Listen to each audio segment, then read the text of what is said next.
Miss ආයිබෝන් කියලා පිළිගන්නවා යාව. ඔව්. ආයිබෝන්. මිස් කොහෙන්ද ආවේ? මම නුවරඑළිය දිස්ත්‍රික්කේ. නුවරඑළිය දිස්ත්‍රික්කේ ඉඳන් ආවේ නේ? ඔව්. එතන නුවරඑළියද ගම? ඔව්. මිස් මොකද්ද තිබ්බ අසනීපේ? මට මේ පුංචි බිබිලක් ආවා.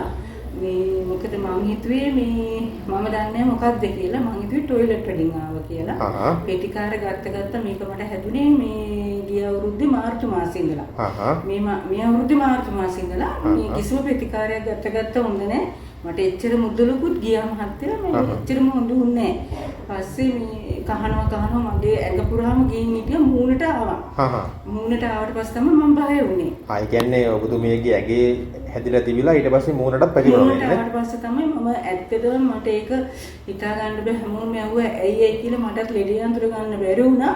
මොකද්ද කියලා කහනවා කැහුවට පස්සේ තනිකර ලේ කැටයක් වගේ ඇඟ පුරාම ගියා.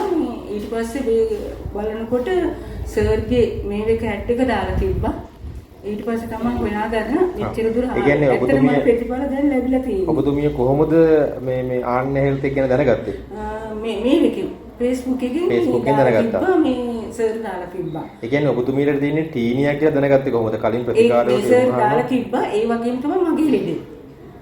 ඒක තමයි මගේ ලෙඩෙන් තිබ්බේ. හරි. ඒ කියන්නේ කලින් වෛද්‍යවරු කිව්වද මේක ටීනියා කියලා? එයාලා කිව්වේ නැහැ. එයාලා දන්නේ මේක එයාලා හිතුවේ මේ අමේ රෝගයක් කියලා. අමේ රෝගයක් කියලා. එයාලා දන්නේ නැතුව එයාලා බෙහෙත් දුන්නා. මට ෆාමසියෙන් ගන්න දුන්නා. ඔයා දන්නේ නැහැ මේක ටීනියා කියලා. ටීනියා කියලා. පස්සේ තමයි සර්ගේ මේකෙන් තමයි මම දැනුවත් වෙලා ආන්නේ මෙච්චර. හරි. එතකොට ඔබතුමියට කොහොමද ඉස්සරනම අපේ ආයතනයේට ආන්‍ය හෙල්ත් එකට ආවට පස්සේ දැනුනේ මේක? මම එනකොට මගේ ගොඩාක්ම වැඩි වෙලා තිබ්බේ. සර්ගේ මාසයක් මම බෙහෙත් අරගෙන ඇත්තටම මට සුව වුණා. සුව වෙලා තමයි මම දෙවෙනි පාර ආවේ. අද දෙවෙනි පාර ආවේ. හරි. එතකොට 100ක් දැන් සනීපයි. 100ක් හොඳයි.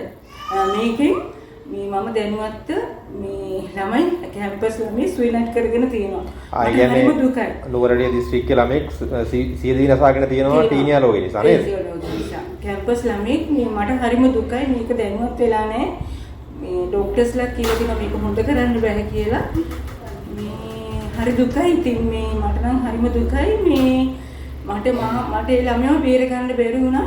මේ මට හරි දුකයි මමත් මේ ලෙඩේ හංගගෙන හිටියේ. මොකද මමත් ජොබ් එකක් කරන නිසා මං සර්ට පින් දෙනවා දැන්. මට ඇත්තටම මම හිතපු ඇරියට දැන් මට හොඳටම හොඳයි. ડોක්ටර් කෙනා මොකද හිතෙන්නේ? හොඳටම හොඳයි. සර්ට ගොඩාක් පින්. ඇත්තටම පින් සර් මේ වගේ දෙයක් මේ කරන එකට මම කියන්නේ දන්න ඇයිට මේක හැදිලා තියෙනවා නම් මෙතෙන් එන්න කියලා තමයි මම කියන්නේ. ડોක්ටර්ත් එක්ක කතා කරද්දි මොකක්ද හිතුනේ ඔයාලට? සර් එක කතා කරනකොට මොකක්ද හිතුනේ මුලින්ම? ලෙඩි සුවර්ම සර් හොඳ කරලා දෙනවා කිව්වා මට. සර් විශ්වාස කළා තමයි මම මේ දෙවෙනි පාරත් ආවේ. මට හොඳටම හොඳයි. මට තන්තෝසි නිසා තමයි මම සර්ට පෙන්නලා යන්නේ. මට එකපාරම 100% හොඳයි කියන්න බෑ. සර්ට මම ආයෙ පාරක් ආවේ මට හොඳටම හොඳයි සර් දැන් මොකද කරන්නේ කියලා. දැන් 100% සනීපයි නේද? මට පළවෙනි පාරෙන්ම සුව වුණා. සුව වුණා නේ? සර් එච්චර හොඳයි.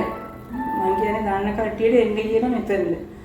මට හරි දුකයි අර ළමයාව බේර ගන්න බැරි වෙච්ච එක. හරි මිස් ඔයාලට බොහොම ස්තුතියි එහෙනම්.